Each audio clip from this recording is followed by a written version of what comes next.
since the London Olympics and Paralympics. The Games showcased our capital at its best, and that was thanks in part to the security guards and stewards who ensured things ran smoothly. And yet, amazingly, some of those workers are still waiting to be paid. For the past 6 months, we've been investigating a firm involved with London 2012 that's left many workers out of pocket. Emilia Papadopoulos has the story. I should warn you, her report contains some flash photography. London 2012 was hailed as the greatest Olympic and Paralympic tournaments ever staged. Winning an unexpected haul of medals, Team GB did us proud. There was also another team doing their best for Queen and country, an army of unsung heroes, without whom the Games would not have been possible. Nicknamed the Games Makers, close to 100,000 ordinary men and women took part in the 2012 Sports Fest as security guards and stewards. They were the human face of the Games, the meeters and greeters, and it was their job to ensure the comfort and safety of the athletes and the million-plus visitors here to the Olympic sites. Many of them were volunteers, happy to just be here. Others were offered paid roles as part of a government initiative to provide jobs for unemployed locals in the vicinity of the Games. EastEnder Mohammed is a trained security guard and was one of the first to officially sign up for London 2012. I got the job over the phone through email. I sent her a couple of details, what she was wanting me to send her. And then she just told me to go down to the Olympics. My job was to protect the horses and the athletes. Mohammed was stationed at Greenwich Park. These photos and this footage shows him at an opening ceremony and during a work briefing.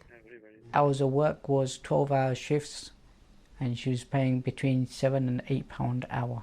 Lift your medals up for me. Mohammed did a great job, and Olympic officials noticed.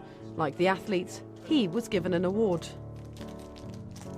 Yet when the Games ended and it was time for him to get paid, his employer vanished. The amount of money she owed me total was £1,800, which she did not pay. Working during the Olympics was a really good experience. It was probably one of the best things I could probably ever do. 30-year-old Jatinder from Ilford worked at the Paralympics, overseeing crowd control. Like Mohammed, he claims he still owed his wages, despite working for 14 consecutive days. The amount of money I was looking to get was about £1,500 for the work that we did, because we were doing 12 hours, 13 hours for them. And we were told that if we do 5 days in a trot without breaking it, we would actually get a £250 bonus as well. We didn't even get that either. Jatinder worked as part of a large team during the 2012 Games, many recruited by a company called Britannia Security Service Limited. We've spoken to 11 of them. Each is owed a minimum of £1,000, but the total amount of unpaid wages is well over £16,000, and Jatinder believes many others are still waiting for their money. There was so many people around us that were subcontracted by her by word of mouth. As far as I know, no one's got paid. I remember when we first came here, it was very busy here.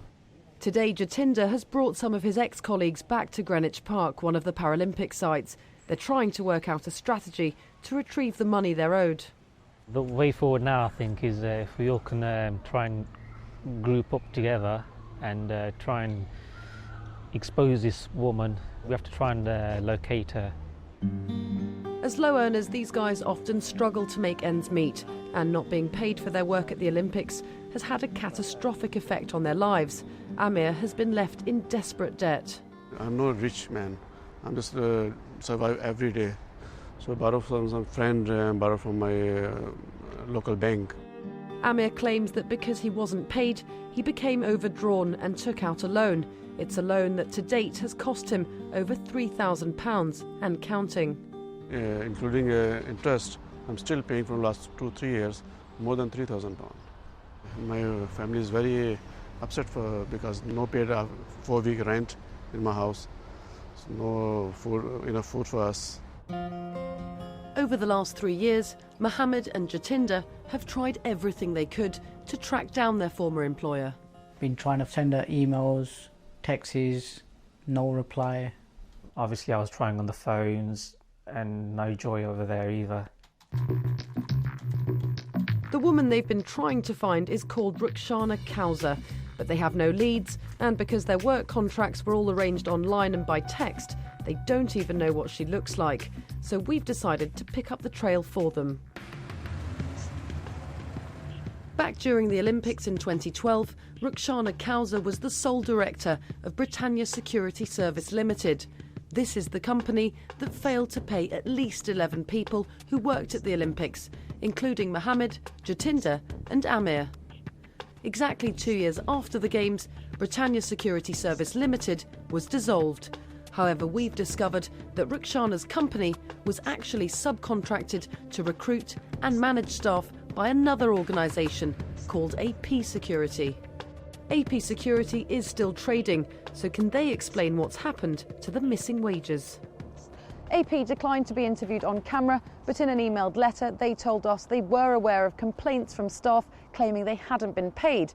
They are adamant, however, that they gave Miss Kauser's company all the funds needed to pay employees.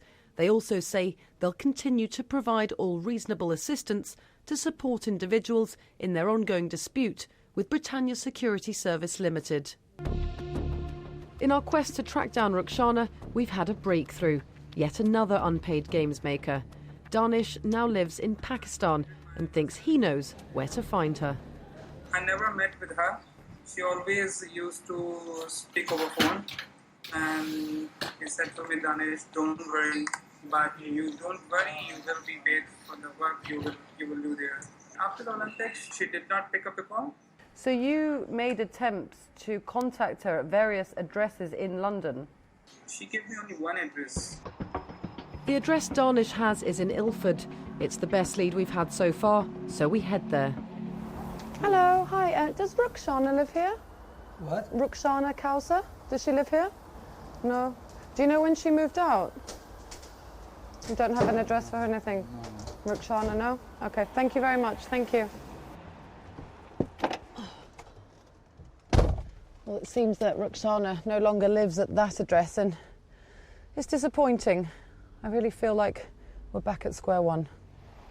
A few weeks later, however, we get another tip-off. Apparently there's a Rukhsana Kauser who's recently moved to Lancashire and has actually been boasting about her earnings from the Olympics. We managed to track her down. She refused to appear on camera and claimed not to have directly recruited any staff. However, Jatinder and all the ex-employees we've spoken to claim they have numerous texts and emails from Rukhsana proving she did employ them. They're now taking legal action. I'd like her to pay all the people that she's taken the money off. I'd like her not to work in this industry again, if that's possible. I think it's disgrace where people haven't got paid through the Olympics, and it's not good what she done, but she ran away with the money. Rukhsana may have got away with not paying the money she owes so far, but the people that feel conned and exploited by her are hoping it's only a matter of time before she has to fully explain herself, perhaps in a court of law.